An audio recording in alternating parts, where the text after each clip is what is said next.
Kozhikode Vadakara government ജില്ലാ ആശുപത്രിയിൽ കാലാവധി കഴിഞ്ഞ മരുന്ന് രോഗികൾക്ക് നൽകി എന്ന് പരാതി. രോഗികളുടെ ബന്ധുക്കൾ ആശുപത്രി സൂപ്രണ്ടിനും പോലീസിനും പരാതി നൽകി.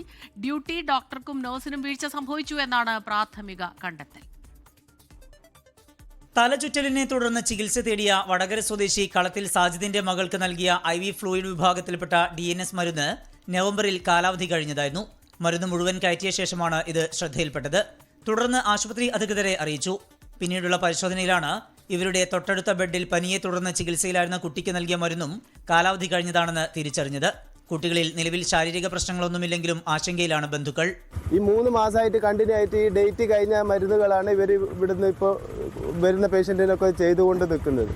ഹോസ്പിറ്റലിൻ്റെ പോരായ്മ കൊണ്ട് ഡോക്ടർമാർ ശ്രദ്ധിക്കാത്ത ഇവിടെ എന്താ സാധാരണ സ്വാഭാവികമായിട്ട് വർഷം കഴിയുമ്പോൾ മാറ്റി വെക്കുന്ന ഒരു സംവിധാനമുണ്ട്. അതുപോലും ഇല്ലാത്ത ഒരവസ്ഥയിലേക്കാണോ ഇപ്പോൾ പോയിക്കൊണ്ടിരിക്കുന്നത്. ഇതിപ്പോൾ ഈ മരുന്നാന്ന് പറഞ്ഞാൽ അവർ പറഞ്ഞ് സമാധാനിപ്പിക്കുന്നുണ്ട്. ഇത് ഒരു ആൻറ്റിബയോട്ടിക് ഇല്ലാതെ മറ്റുള്ള മരുന്നുകളെ വെച്ചിട്ടുണ്ടെങ്കിൽ ഞങ്ങളുടെ കുട്ടിക്ക് എന്ത് സംഭവിച്ചാൽ ആരും മറുപടി പറയുന്നുള്ളതാണ് നമ്മൾ ചോദ്യം. വിഷയത്തിൽ ആശുപത്രി സൂപ്രണ്ടിന്റെ നേതൃത്വത്തിൽ പ്രാഥമിക പരിശോധന നടത്തി.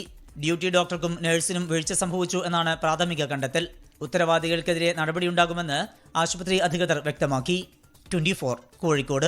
ലോകത്തെവിടെയായാലും ഏത് സമയത്തും 24 വാർത്തകളും ഓഗ്മെന്റഡ് റിയാലിറ്റി പാക്കേജുകളും എക്സ്പ്ലെയിനറുകളും വിശദമായി കാണാൻ ഞങ്ങളുടെ യൂട്യൂബ് ചാനൽ നിങ്ങൾക്ക് സബ്സ്ക്രൈബ് ചെയ്യാം.